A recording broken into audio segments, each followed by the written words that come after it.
दुनिया में जिस दरबार में कुछ नहीं होता वो सारे काम इस दरबार में होते हैं।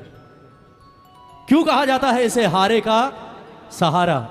सिर्फ एक कारण कि बाबा लिखने वाले ने लिख डाला, मिटा न कोई पा